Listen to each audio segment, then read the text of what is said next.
2021년 초 결혼 4년 차인 준혁 씨네 부부는 깊은 고민에 빠졌습니다. 전세 시세가 계속 올랐기 때문인데요. 이제 우리도 내 집 마련을 해야 하지 않을까? 아내는 고개를 끄덕였습니다. 맞아. 집주인이 언제 또 전세금 올릴지 걱정이야. 우리 집에서 안정적으로 살고 싶어. 부부는 기흥구에 위치한 신축 아파트를 주목했습니다. 기흥역 초역세권 신축 단지에 상권까지 완벽한 입지였습니다. 특히 용인 부동산은 전국에서 가장 많이 오른 지역 중 하나였습니다. 삼성전자 기흥 캠퍼스와 수원, 화성 등 인근의 산업단지로 인해 꾸준히 유입되는 젊은 직장인들, 또 GTX 개통 계획과 기흥역 주변 개발 호재로 투자자들의 관심이 집중되었죠. 뉴스는 용인 각종 호재로 부동산 상승률 최대, 용인은 지금이 마지막 기회, 이런 말들로 도배되었습니다. 당시 부동산 전문 유튜버들은 용인은 수도권 접근성과 개발 호재로 앞으로 더 오를 거라며 투자를 부추겼습니다. 준혁 씨는 네이버 부동산을 보며 말했습니다. 여기 매매가가 많이 오르긴 했는데 신축의 역세권이니까 더 오를 가능성이 높아. 수현 씨도 동의했습니다. 실거주하면서 투자하기 딱이야. 지금 안 사면 나중에 더 비싸질 거야. 부부는 이 기회를 놓치고 싶지 않았습니다. 기흥역 롯데캐슬 34평형의 매매가는 9억 7,500만 원이었습니다. 자금은 기존 전세 보증금에 모은 돈을 다 합쳐 3억을 마련했고 양쪽 부모님께 도움을 받았으며 나머지 5억은 주택담보대출로 충당했습니다. 5월 이자는 약 120만 원으로 계산되었습니다. 이 정도면 감당할 수 있어. 전세 살면서 매번 오르는 전세금보다 낫지. 준혁 씨가 자신 있게 말했습니다. 2021년 7월 부부는 계약서에 도장을 찍었습니다. 계약 이후 매물은 씨가 말랐고 동일 평형의 호가 시세는 11억까지 올라갔습니다. 부부는 환호했습니다. 이러다 15억까지 가는 거 아니야? 시장의 열기는 부부의 자신감을 부추겼습니다. 집값이 이렇게 오를 줄 알았으면 더 일찍 샀을 텐데. 준혁 씨는 웃으며 말했습니다. 이 기세에 부부는 소비도 과감해졌습니다. 아내 수현 씨는 신형 냉장고를 구입하며 말했습니다. 집값이 오르는데 이 정도 소비는 괜찮지 않아? 가만히 있어도 자산이 늘어나고 있잖아. 준혁 씨도 동의했습니다. 맞아. 이 동네는 계속 오를 거야. 이미 성공한 거나 다름없어. 부부는 유럽풍 가구와 신형 가전제품들을 구입하며 집을 꾸며나갔습니다. 준혁 씨는 뿌듯함을 감출 수 없었습니다. 친구들과의 술자리에서 그는 자신감 넘치게 말했죠. 기흥에 신축 아파트 샀는데 벌써 1억 넘게 올랐어. 용인은 역시 대박이야. 모두 부러워했고 부부는 실컷 투자 이야기를 했죠. 마치 투자 고수가 된 것 같아 뿌듯했습니다. 그러나 그 기쁨도 잠시, 어느 순간부터 매수한 아파트의 호가는 점차 하락했고 실거래가도 급격히 떨어졌습니다. 부부가 계약한 지 1년 반 만에 비슷한 조건의 매물이 7억에 거래되었습니다. 준혁 씨는 부동산 앱을 확인하며 눈을 의심했습니다. 2억 7천만 원이나 떨어지다니. 하지만 하락은 멈추지 않았습니다. 2023년 1월 같은 단지의 매물이 6억 5천만 원에 거래되었습니다. 매수 가격 9억 7,500만 원에서 3억 2천만 원이나 하락한 거죠. 어떻게 6억 5천만 원이지? 우리가 산 가격보다 3억이나 낮아졌다고? 준혁 씨는 침묵한 채 스마트폰만 들여다봤습니다. 부동산 카페에는 용인은 너무 과열이었다. 역세권도 폭락 중. 이런 글들로 도배되었습니다. 전문가들은 용인 시장은 단기 과열로 조정이 불가피하고 대출 규제가 지속되면 추가 하락 가능성도 있다고 경고했습니다. 그때 좀 더 신중했어야 했어. 수현 씨가 중얼거렸습니다. 준혁 씨는 짜증 섞인 목소리로 대꾸했습니다. 그때 너도 좋아했잖아. 이제 와서 후회한다고 뭐가 달라져? 부부는 스트레스로 싸움이 잦아졌습니다. 더 최악인 건 금리 인상으로 이자가 200만 원까지 올라갔습니다.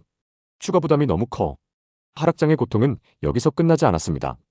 매일 네이버 부동산을 확인하며 새로운 거래 소식에 가슴이 철렁했습니다. 다른 동에서 7억 2천만 원에 거래된 매물이 나타났습니다. 수현 씨는 울먹이며 말했습니다.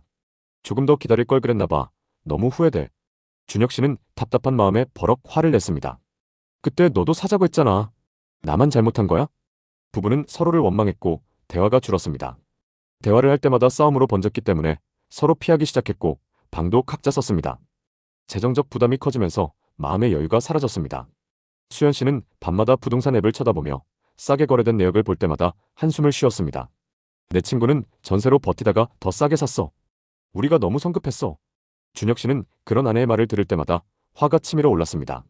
이제 그만 좀 해. 이제 와서 어쩌자는 거야. 부부는 점점 사소한 일에도 날을 세웠습니다. 신혼 후 마련한 첫 내 집이었지만 그 집에서의 삶이 너무 우울했습니다. 거래는 뚝 끊겼고 매물이 쌓여가면서 가격도 계속 떨어졌습니다. 5월 고정 지출은 대출 이자 208만 원, 관리비 25만 원, 생활비 150만 원, 보험료와 통신비 등으로 400만 원을 넘었습니다. 아내의 수입은 불규칙했고 준혁 씨의 월급만으로는 빠듯했습니다. 고급 가전과 가구, 인테리어에 돈을 썼던 것들도 모두 다 후회됐습니다. 부부는 외식을 완전히 끊고 주말 쇼핑도 멈췄습니다. 이제 바닥을 치고 올라간다는 소식이 들리면서 잠시 기대에 부풀었는데요. 하지만 그것도 잠시 우려했던 일이 벌어졌습니다. 동일 평형이 6억 9천만 원에 거래됐는데요. 부부가 계약한 가격보다 3억이나 낮은 금액이었습니다. 준혁 씨는 앱을 보며 중얼거렸습니다. 우리가 너무 고점에 샀나? 이게 말이 돼? 수현 씨는 울컥하며 말했습니다. 그때 네가 더 신중했어야지. 이렇게 될 줄 알았으면 전세로 더 살았을 거야. 2025년 초 용인 부동산 시장은 소폭 회복되었습니다. 하지만 여전히 부부가 계약한 9억 9,500만 원에는 한참 못 미쳤습니다. 수현 씨는 네이버 부동산을 보며 한숨 지었습니다. 다른 동에 8억 매물 또 나왔대. 우리는 왜 이렇게 비싸게 산 거지? 준혁 씨는 아무 말 없이 고개를 숙였습니다. 부부는 매일 밤 가계부를 들여다보며 지출을 줄일 방법을 고민했습니다. 수현 씨는 강의 일을 늘리려 했지만 일감이 줄어들며 수입이 불안정했습니다. 준혁 씨는 야근을 늘렸지만 늘어난 이자와 생활비를 감당하기엔 역부족이었습니다. 2025년 여름, 부부는 점차 현실에 적응해 갔습니다. 시세는 여전히 8억 중반선에서 머물렀고 부부의 매매가는 손실 구간이었습니다. 하지만 그들은 더 이상 아파트 시세에 연연하지 않았습니다. 이제 와서 후회해봤자 뭐해. 여기서 행복하게 사는 게 중요하지. 준혁 씨가 말했습니다. 수현 씨도 고개를 끄덕였습니다. 맞아, 다투는 것도 지쳤어. 우리 같이 이겨내자. 수현 씨는 프리랜서 일감을 추가로 구하며 가게의 보탬이 되었고 준혁 씨는 야근과 특근을 반복하며 수익을 늘리려 노력했습니다. 이자 부담은 여전히 컸지만 전세 만기 걱정 없이 안정된 공간에서 생활하는 것은 큰 위안이었습니다. 전세 살던 때 생각하면 집주인 눈치 안 봐도 되는 게 제일 좋아. 수현 씨가 웃으며 말했습니다. 부부는 주말마다 단지를 산책하고 역 근처를 구경하며 긍정적으로 생각했습니다. 한 번은 준혁 씨가 베란다에 서서 기흥역 방향을 바라보며 말했습니다. 그때 과소비한 것도 잘못이었고 서로 다투면서 힘들었지만 여기서부터 다시 시작해보자. 수현 씨도 미소를 지으며 고개를 끄덕였습니다. 맞아, 이 집이 우리를 무너뜨릴 뻔했지만 지금은 우리를 지탱해주고 있어. 이 부부의 이야기는 부동산 투자의 리스크를 적나라하게 보여줍니다. 기흥역 앞 신축 아파트는 여러 호재로 뜨거운 관심을 받으며 호가가 12억까지 치솟았습니다. 하지만 금리 인상과 공급 과잉으로 6억 5천만 원까지 하락했습니다. 부부는 9억 7,500만 원에 매수하며 실거주 겸 투자를 모두 노렸지만 결국 큰 손실을 안게 되었습니다. 하락장 속 부부의 갈등은 그들의 선택이 얼마나 큰 부담이 되었는지를 보여줍니다. 부동산 시장은 언제나 예측하기 어렵습니다. 상승장에서는 모두가 서둘러 매수하고 하락장에서는 조금 더 기다릴 걸 이라는 후회가 뒤따릅니다. 이 부부의 사례는 집이 자산 그 이상의 의미를 가진다는 점을 보여줍니다. 그들의 집은 시세 하락으로 재정적 부담을 주었지만 전세의 불안에서 벗어나 안정된 삶을 시작할 수 있는 터전이 되어주었습니다. 과소비와 갈등은 교훈이 되었고 부부는 더 신중한 재정관리와 서로에 대한 이해를 다짐했습니다. 용인 부동산 시장은 GTX 개통, 반도체 클러스터, 삼성전자 기흥 캠퍼스, 수원 및 화성 인근의 산업단지로 인해 전국에서 가장 많이 오른 지역 중 하나였습니다. 특히 기흥역 주변 신축 아파트는 젊은 직장인과 투자자들의 관심을 끌며 단기간에 3억 이상의 가격 상승을 기록했습니다. 하지만 2022년 이후 금리 인상과 공급 과잉으로 시장은 급격히 하락했고 10억가량에 거래되던 기흥역 신축도 6억 5천만 원까지 떨어지며 투자자들에게 큰 충격을 주었습니다. 2025년 현재 용인 부동산 시장은 소폭 회복세를 보이고 있습니다. 기흥역 주변 아파트의 거래가는 8억 중반선으로 반등했지만 2021년 고점에는 여전히 미치지 못합니다. 전문가들은 용인은 장기적으로 성장 가능성이 높지만 단기 투자보다는 실거주 목적의 접근이 적합하다고 조언합니다. GTX 개통과 반도체 사업지 개발 이후 교통 인프라까지 개선되면 가격 회복 가능성이 높지만 그 전까지는 변동성이 클 것으로 예상됩니다. 한국부동산원 자료에 따르면 2025년 상반기 용인 기흥구 아파트 매매가는 2024년 대비 약 10% 회복했으나 여전히 2023년 고점 대비 20-30% 낮은 수준입니다.